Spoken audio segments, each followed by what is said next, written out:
Hello guys, welcome to Line Table Screen Printing. Today, tuturo ko sa inyo kung paano mag color separation gamit ang ULTRASEPS software.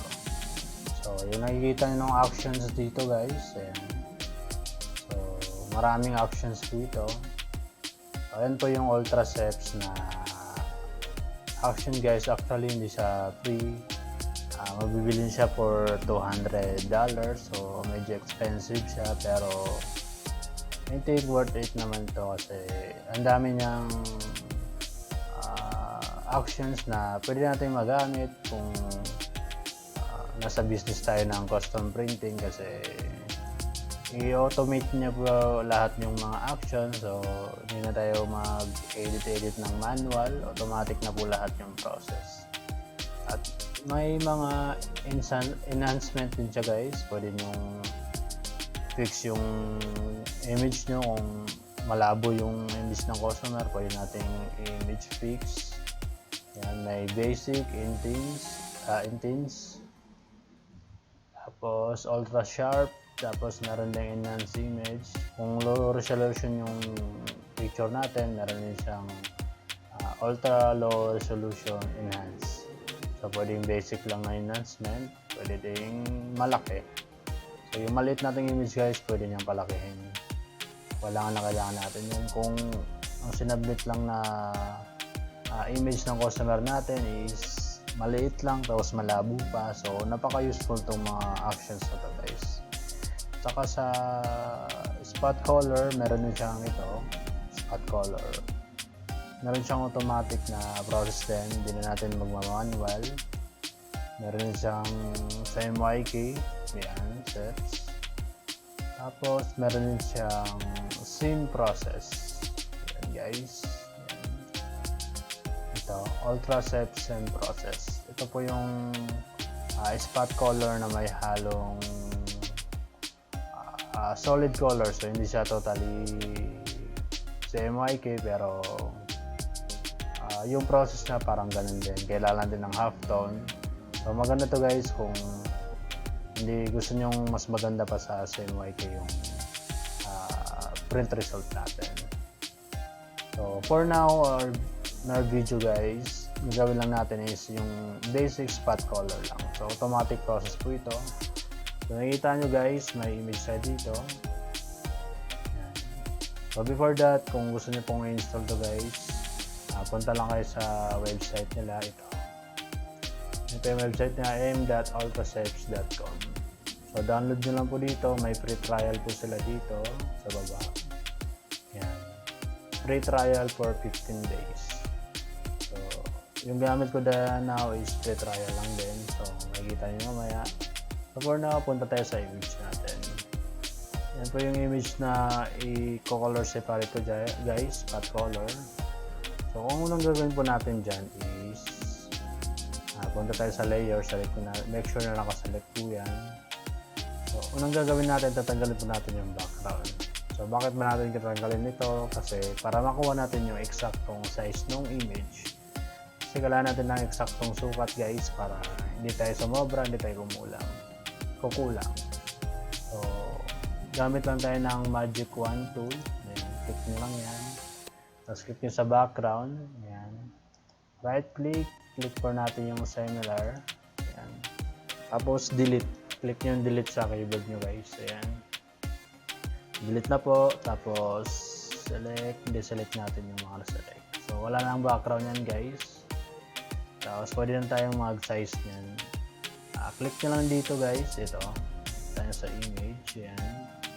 Pindutin nyo lang yan, tapos click nyo yung control. Yan, pag napindot yung control, may lalabas na parang box dyan na babantan nyo guys. Yan. Means naka-control na tayo sa keyboard natin. Click nyo lang yan para ma-select po natin ito. Pag na-select na po yan lahat, punta tayo sa image, tapos crop natin. Yan. Kinrop na po na yung mga extra space dyan para yung mismong image lang po yung naka-select po lahat dito sa canvas natin. So, punta na tayo sa image guys. Image size. So, i-resize na natin guys sa size na gusto nyo. So example, size na gusto ko is 12.5 yung width. So make sure na naka-activate yung proportion niya guys. Then, constraint dapat yan yung aspect ratio natin para yung may stretch na yung width tsaka yung height, hindi lang yung width. So yung resolution, make sure na 300 po yan. So ayan guys, bago na. Ayan na yung size natin bago, 12.5 by 17.187 inches. So ang next step na natin dyan is pwede na tayo mag basic spot color guys. So dahil medyo hindi nakikita natin, lagay muna tayo ng kahit background ng itim para maklaro po yung design natin.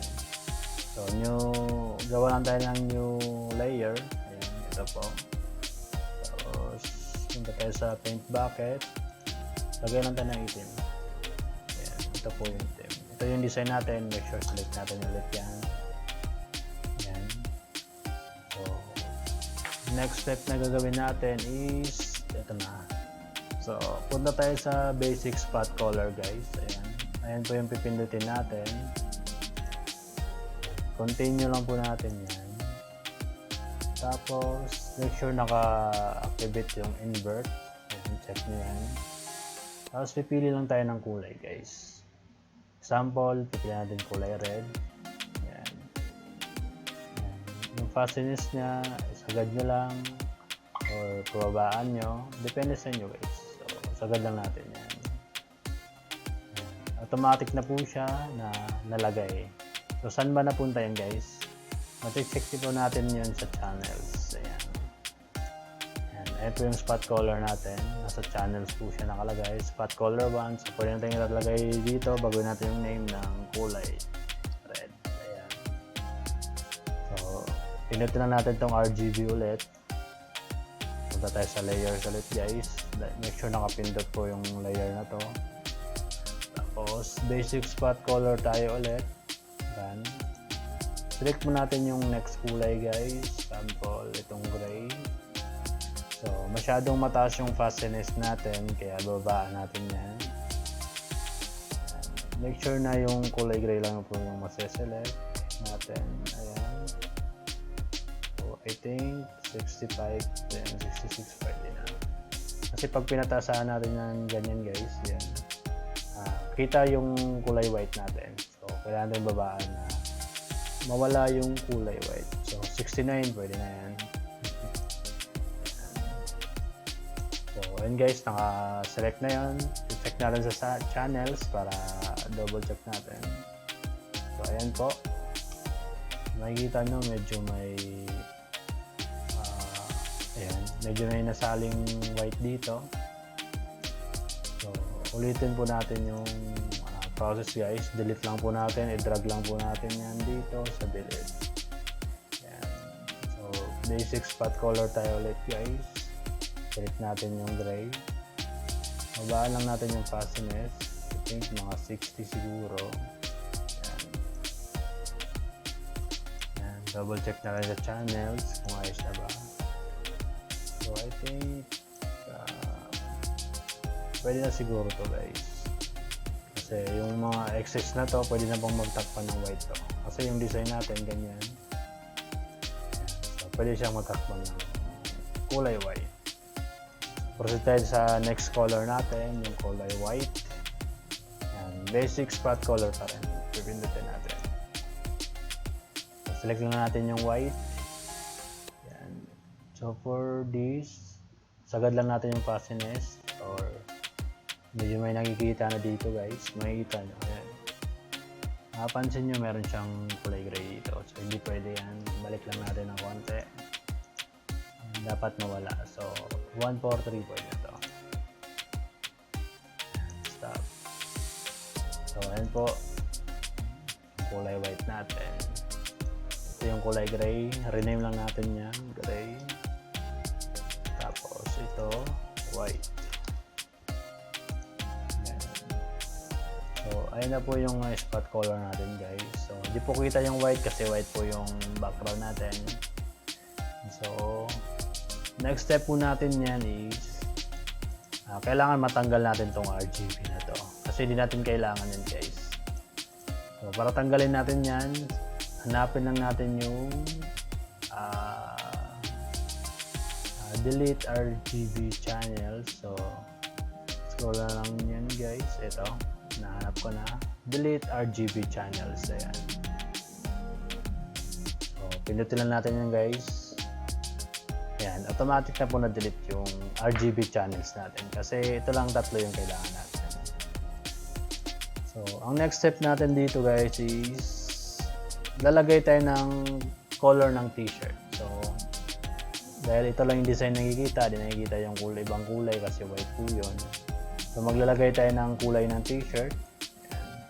Hanapin lang natin sa options yung add shirts background color. So ito po yung option na pipindutin natin.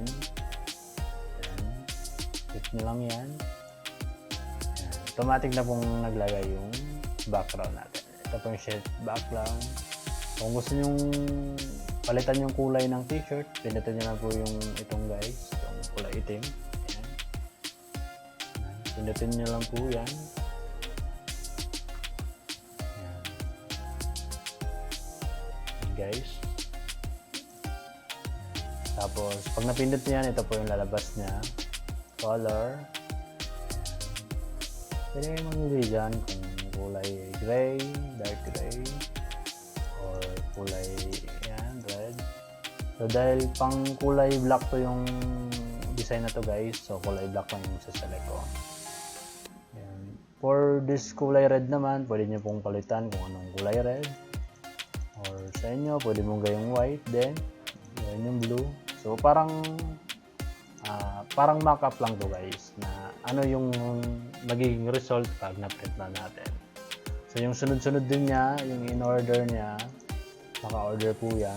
So depende sa inyo guys. So yung order po ng design na to sa para sa akin is kulay red muna, tapos kulay gray, tapos kulay white. So bale yung pinakahuli namin is white para hindi siya madumihan. Kasi kung inunan mo yung white tapos nag-red ka, so kung yung screen ng red natin is madumi, yan, nahirap po yun. Kaya pinapahuli po namin yung white. So depende po sa preferences nyo guys. Pwedeng lagyan nyo ng underbase tong red, tapos yung gray wala na. So depende lang sa inyo. Kasi yung purpose kasi namin is pang clothing, so matagal i-stock to. So ganun po yung ginawa namin. So ayos na po ito guys. Yan. Meron na tayong kulay red, kulay gray, kulay white. So ayan po yung mga spot color natin, color separation. So ang next gagawin natin guys is registration marks. So instead na mag-manual tayo na maglagay, so may automatic process po yung ULTRASEPS yan guys. Sa pinakababa po yun. So ito po yung registration marks niya. Pwede tayong mamili ng 0.25 lang, 0.38. So yung 0.38 na to, magbabase kung gaano kalaki yung registration marks natin. So yung usually na ginagamit namin is 0.38 lang. So medyo malaki na yan, kahit snap yan. Pindutin na natin yan. So ayan guys. Tapos double check natin, kulay red. Ayan. Meron na po siyang registration marks. Tapos sa kulay gray, meron din. So, same po yung pwesto niya yan guys, ng registration marks. So, dyan tayo kukuha kasi ng alignment. Dapat same lang yan sa lahat ng color. Pag magkaiba kasi yan guys, mahirap tayo mag-align. Dapat same lang yan. So, ang kagandahan sa ULTRASEPS na to is automatic po yung process nila. So, and guys, finished product na natin yan. Pwede na natin i-save. Yan, save as nyo. Yan, SEPS, Samurai SEPS. Kung gusto nyo i-save yan. So, and guys, ito na po yung finished product natin. So, pwede na po natin i-print yan. So, kung mag-print tayo, i-hide lang po natin yung ibang channels. Sample, kulay red lang gusto natin i-print. So, direct na yan, print nyo lang. Tapos yung settings, dapat ayan, Depende sa inyo guys kung anong settings na nakaset sa printer nyo. Yung color handling natin, ito po importante guys. Ito yung importante. Dapat separations po yung nakaselect. Kasi kung printer manage colors po yan, itong buong document na to ang i-print yan. So, kung gusto nyong channels na i-print niya, select nyo po yung separations. Ayan. Kung na-select nyo yung separations, ayan, ready to print na yan. So, ayun ang importante guys, separations. So, ayun lang. Kung may natutunan po kayo sa video, please leave a comment and like nyo po yung video guys, share nyo po. And huwag nyo kalimutang mag-subscribe, pindutin nyo po ang notification bell para updated po kayo lagi sa ilalabas pa ng videos about line table screen printing tutorial. Maraming salamat po.